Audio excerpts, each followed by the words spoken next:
the world changes with me. I am the sole author of my own existence. And how laughable is our state, that on the one hand, we are the authors of our own world, and we feel trapped in the same world.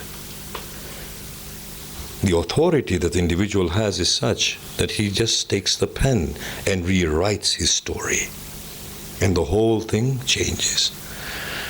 Let's just explain this a little bit more in the time that we have left.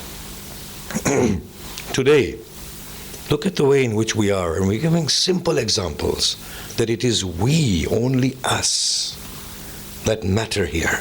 And it is our very personal journey to Allah subhanahu wa ta'ala. And the only thing that is preventing us from Allah is us ourselves. And that is the expression of shirk, that we are setting up partner with Allah subhanahu wa ta'ala. Let us take this example of ourselves.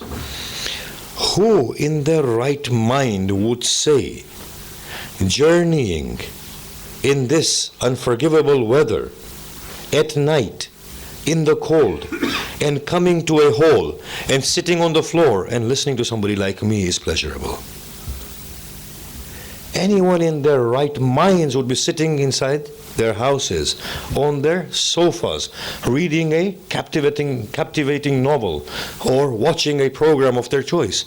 Yet, it gives you greater pleasure to sit on the hard floor when it comes to the remembrance of Hussein ibn Ali, doesn't it? How can it be pleasurable to beat our chests, which are so painful, yet in the love of Hussein, it yields such pleasure, such pain, yields such pleasure that cannot be gotten even by beholding the brides of paradise. Imagine the Ashab of Hussein, in their thirst and hunger, they felt that pleasure that people of the world could not feel through their satiated stomachs. As we change, everything changes. The core subject, therefore, is me and you, and the core purpose is, therefore, for me and you to do the most difficult thing, and that is to deny our own self. By denying ourselves, I do not mean stop eating good food, stop partaking in the pleasure of the world. No, we are going at a much more profound level to introspect and to break the limits that are within ourselves, and to work within ourselves and to break these boundaries and uphold the principle of La Ilah in order to remove this God that stands in front of Allah subhanahu wa ta'ala, so that there can come that beautiful point of unity. My time is running. But when we come to these beautiful people of Allah subhanahu wa ta'ala, and we come to the story of Hussein ibn Ali, we see how he valued his individuality. By God, he said, it is better to die in dignity than to bow in humility. Indeed, the son, an illegitimate son of an illegitimate father, has left me with an option in which either I humiliate myself or I have my head cut from my shoulders. By Allah, I shall not submit to humility. Look at how he valued himself. He was not forced or coerced through bribes, nor through fear of chastisement. When it came to it, he gave his soul only to Allah. He defied all limits, all inner limits, and gave himself to Allah. Think about this. When Medina became a veil, he parted from Medina. When Mecca became a veil, he abandoned Mecca. He comes to Karbala, Allahu Akbar. When the image of Prophet overcame his heart, he gave his chest to the merciless dagger. When the arms of the son of Haydar were becoming his pillar of strength, he gave them to the Euphrates.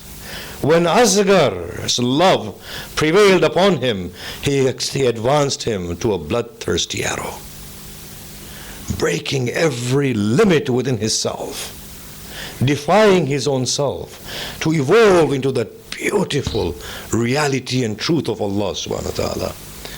And look at this godly soul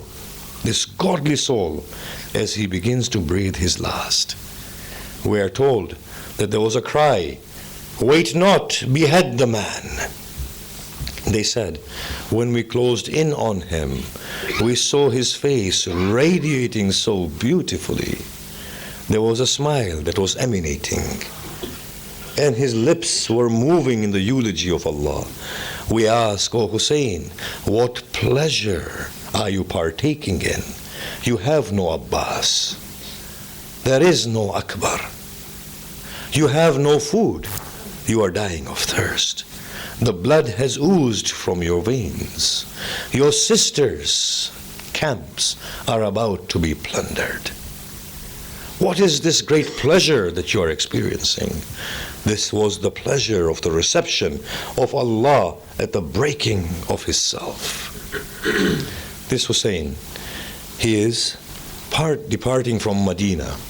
We find these descriptions from our subcontinent narrators, that he arrives at the grave of his mother, and he states, "Oh mother, that time has come when your daughter shall hand over to me the shirt that you have made with your own hands. Oh mother, she shall bring it back to you as your safekeep." Then he goes to the prophet, and he says, "O Prophet, I have come to bid you farewell. Your ummah shall not let me rest at your shrine." He sobbed at the grave of the Prophet. As he sobbed, he lost his consciousness, and in a dream he saw the Prophet. And the Prophet was on a heavenly steed.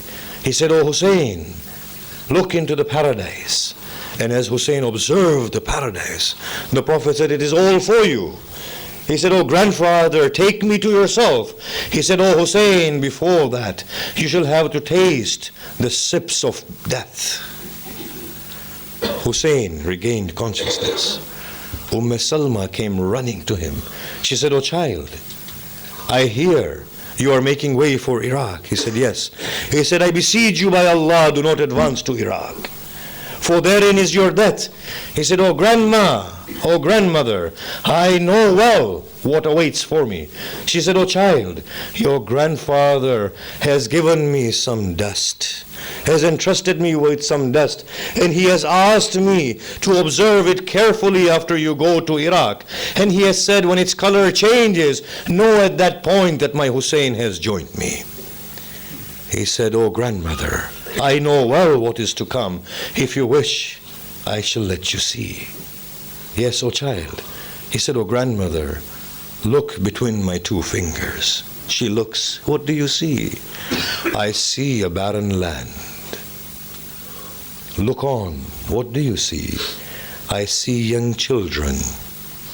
It is as if it is your Sakina carrying an empty water skin, crying out for her uncle Abbas. "Look on." As she looks on, "What do you see?" She sobs uncontrollably.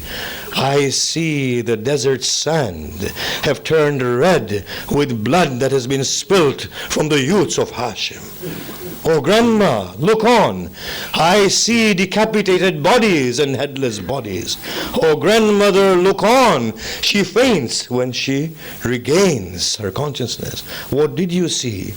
"I saw a man on your chest with his blade upon your neck, and I saw you calling out for your mother."